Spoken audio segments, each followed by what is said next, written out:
The fluorescent lights above my hospital bed buzzed like angry wasps, each flicker sending fresh waves of nausea through me. Or maybe that was just the emptiness where my baby used to be. I stared at my phone screen, watching Adrian's name light up again before fading to black. 5 calls. 5 times he'd let it ring through to voicemail while I lay here bleeding out the last piece of our marriage. My hand trembled as I set the phone down on the sterile white sheets. The nurse had been kind when she'd found me collapsed in our penthouse bathroom, had held my hand in the ambulance while I'd sobbed Adrian's name like a prayer. She'd promised me everything would be okay, that these things happened, that my husband would be here soon. But Adrian Collins had never been the kind of man who showed up.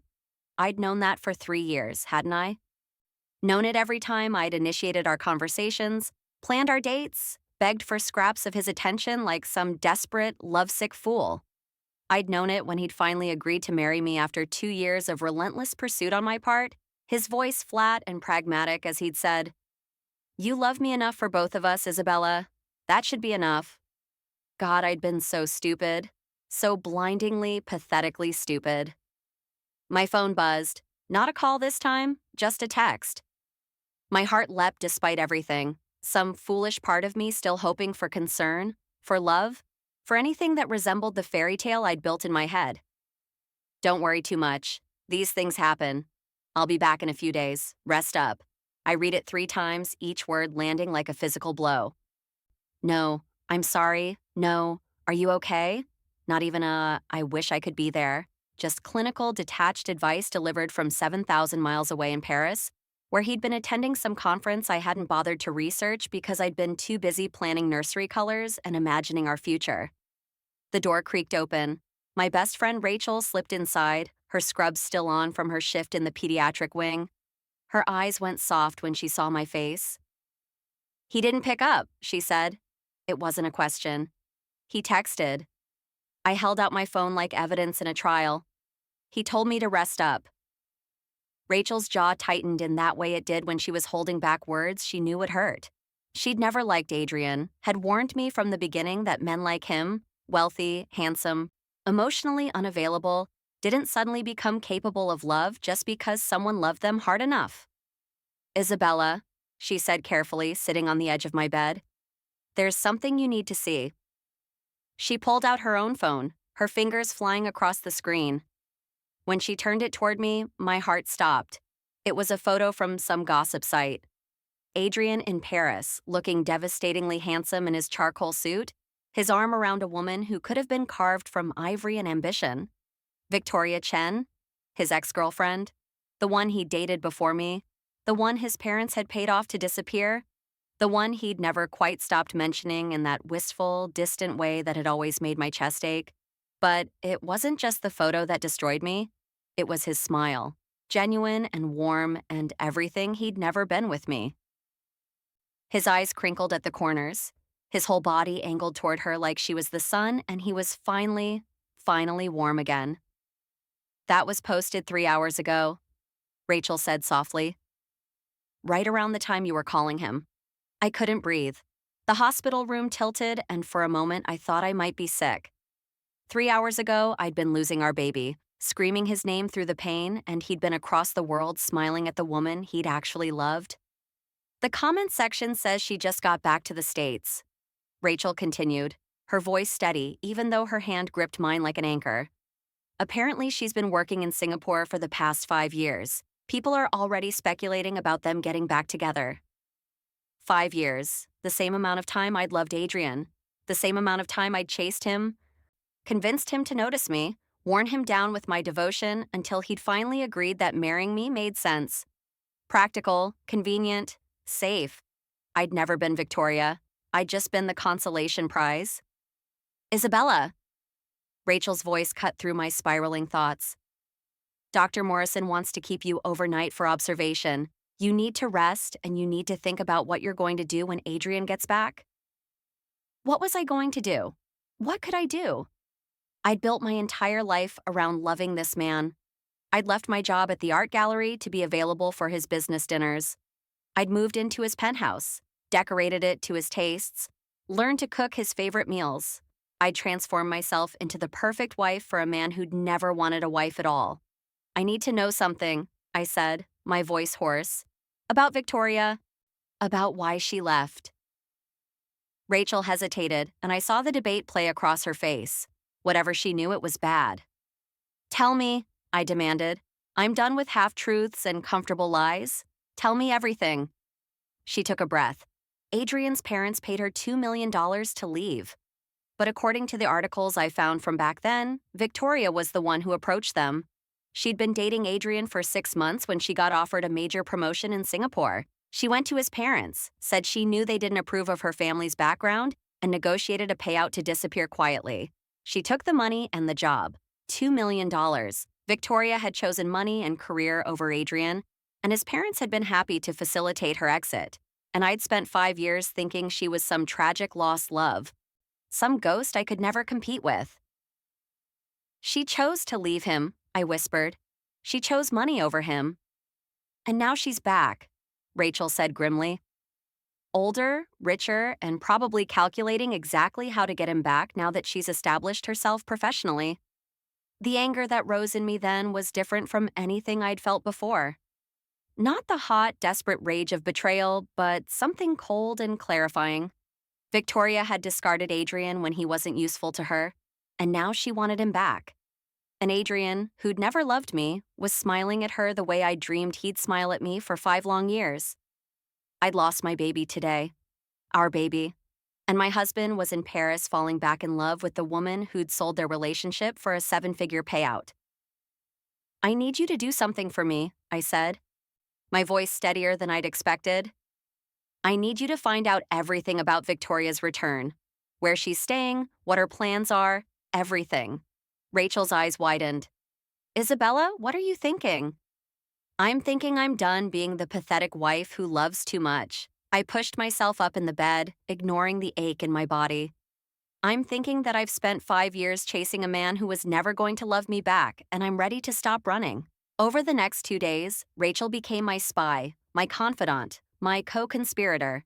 She discovered that Victoria was staying at the Carlisle, that she'd already had lunch with Adrian's mother, that she was supposedly in New York to open a new branch of her consulting firm.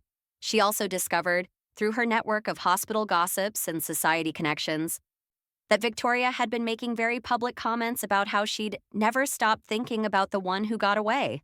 The manipulative bitch was staging a comeback, and she was doing it while I was literally in a hospital bed, recovering from losing my child. But Victoria had made one crucial mistake. She thought I was weak.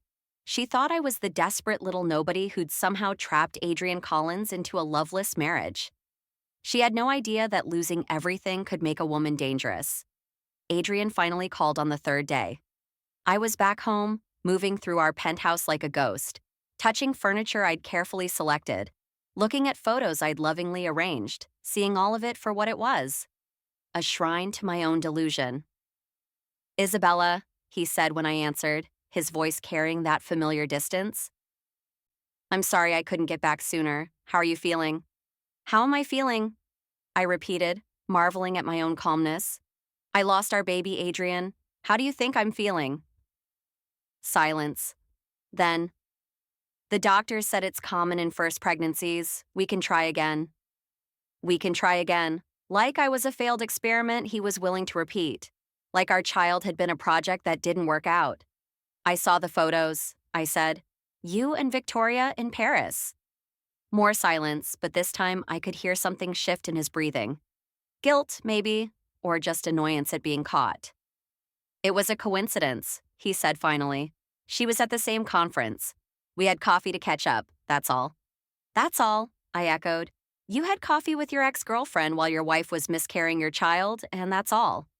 Don't be dramatic, Isabella. You know I don't do drama. No, I agreed.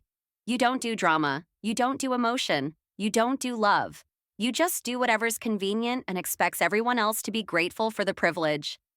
I think you need more rest, he said, his tone shifting to that patronizing warmth he used when he wanted to end uncomfortable conversations. We'll talk when I get home tomorrow.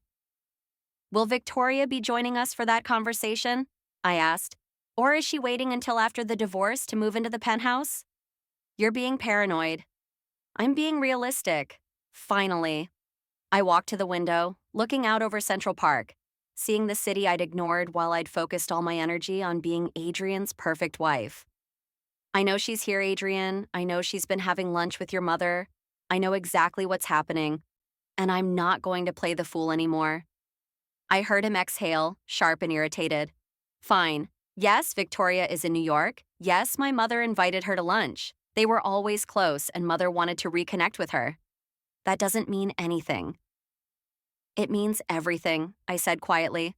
It means that the moment your real love came back, your convenient wife became expendable. Isabella? Don't. I cut him off, my voice hard. Don't try to gaslight me. Don't try to convince me I'm imagining things. I'm done making excuses for you. I'm done pretending that your indifference is something I can overcome with enough love. I'm just done. I hung up before he could respond, my hands shaking but my mind clearer than it had been in years. The next morning, I did something I should have done 5 years ago. I called my old boss at the gallery, the one I'd left to be available for Adrian's schedule. She answered on the second ring, her voice warm with surprise and something that sounded like relief. Isabella Hart, I was wondering if you'd ever remember you were brilliant at your job. I was an idiot, I said, but I'd like to stop being an idiot if you'll have me back. I've got a new exhibition opening in 3 weeks, modern feminist artists reclaiming their narratives. I need someone who understands what it means to find your power. Interested? I smiled, really smiled, for the first time in days. More than you know. Adrian came home that evening with flowers and apologies, both of which felt rehearsed and hollow. I met him in the living room, dressed in the red dress he'd always said was too bold for me, my hair down instead of in the conservative bun he preferred. We need to talk, he said, setting the flowers on the table between us like a peace offering I hadn't asked for. We do, I agreed. But first, I have something to show you. I pulled out my phone and opened the email Rachel had forwarded me. It was from a private investigator she'd hired, someone discreet and thorough. The email contained bank statements, photos, and a detailed timeline of Victoria's movements over the past month. Victoria didn't just happen to be at your conference, I said, my voice steady. She's been planning this return for 6 months. She contacted your mother 4 months ago. She arranged to be in Paris at the same time as you. She's been very carefully orchestrating her comeback into your life. Adrian's face paled. That's not... And here's the interesting part.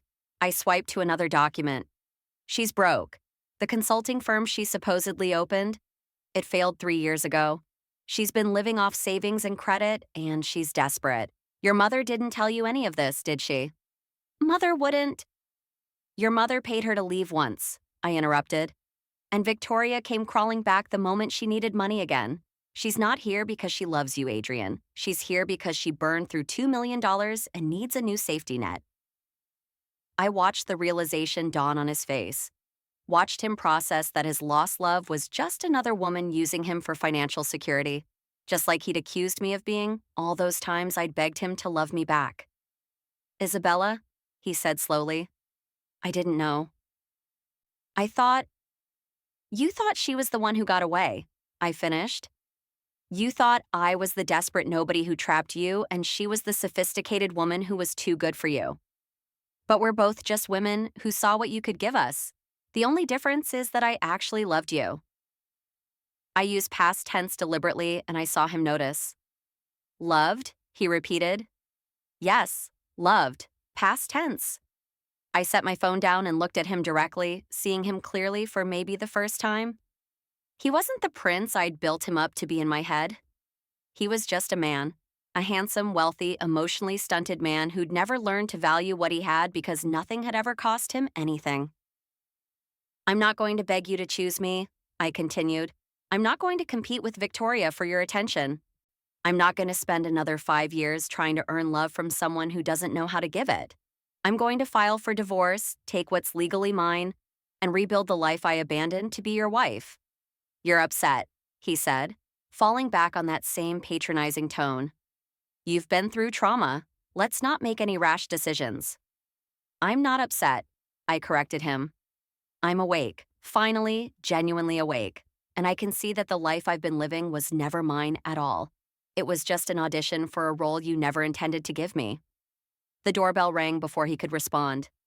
I crossed the room and opened it, unsurprised to see Victoria standing there in designer clothes and practiced vulnerability, her eyes widening in fake surprise when she saw me. "Oh," she breathed. "I'm so sorry. I didn't realize Adrian's wife would be here. I just came to return his jacket from Paris. He left it at the restaurant." The lie was smooth and practiced, but I'd had 3 days to prepare for this exact moment. "Come in, Victoria," I said warmly, stepping aside. "I'm so glad you're here. Adrian was just telling me all about your financial troubles." Her composure cracked just for a second. "I don't know what you—" The failed business, the depleted savings, the mounting credit card debt. I smiled at her, channeling every ounce of pain she'd caused into cold, precise words. "Did you really think no one would check? Did you think you could just waltz back into Adrian's life and pick up where you left off 5 years ago?" "Adrian," she appealed to him, her voice soft and wounded. "I don't know what she's talking about." "I came here in good faith?" "You came here because you burned through the money his parents paid you and you need more," I said flatly. "You came here because you're calculating and desperate, and you thought Adrian would be easy to manipulate, just like you manipulated his parents into paying you to leave in the first place." Adrian was staring at Victoria now, really looking at her, and I could see the fairy tale crumbling in his eyes. "You approached my parents for money?" he asked quietly. "You negotiated your own payout?" Victoria's mouth opened and closed, her careful facade finally breaking. "It wasn't like that. They came to me—" "No," Adrian said, his voice harder than I'd ever heard it. "My mother may have facilitated the meeting, but you're the one who named your price. You're the one who chose money over me. And now you're back because you need money again? And you," I said, turning to Adrian, "don't get to play the wounded hero here. You treated me like a convenience for 3 years. You let me love you while giving me nothing back. You were smiling at her in Paris while I was losing our baby. You don't get to be the victim in this story." The silence that followed was profound. Victoria looked between us, clearly calculating whether there was any way to salvage her plan. Adrian stared at me like he'd never seen me before, and I felt, for the first time in 5 years, like I could breathe. "I'm going to my mother's house," Adrian said finally, his voice hollow. "We can discuss the divorce details through lawyers." He left without another word, without even looking at Victoria. She stood in our living room for a long moment, her perfect mask finally slipping to reveal the desperate, grasping woman beneath. "You think you've won," she said softly. "But you've lost him too." "No," I corrected her.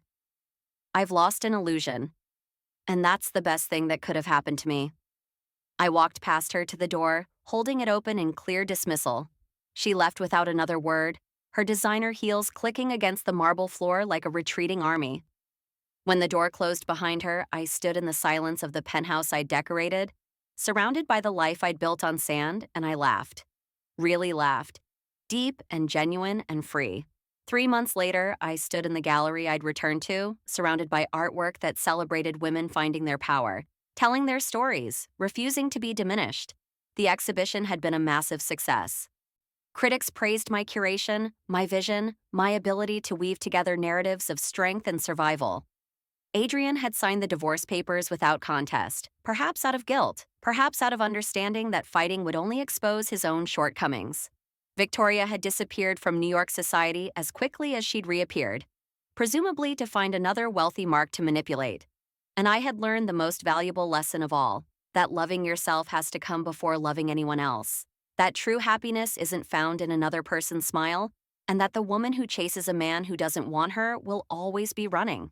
I stood by the window of my new apartment, smaller than the penthouse, but mine in a way that marble and luxury never were, watching the city lights sparkle like possibilities. My phone buzzed with a text from Rachel, asking if I wanted to grab dinner with her and some friends from the hospital. I smiled and typed back a simple yes, then slipped my phone into my pocket and headed out into the cool New York evening. Somewhere in the city, Adrian was probably at another business dinner, playing the role of the successful bachelor.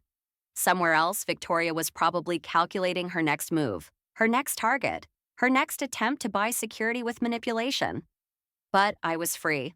free of the weight of unrequited love, free of the desperate need to be chosen, free of the prison I'd built from my own devotion. I walked through the streets with my head high, my heart light, and my future entirely my own. And for the first time in 5 years, I wasn't chasing anything at all. I was just being Isabella Hart. And that was more than enough.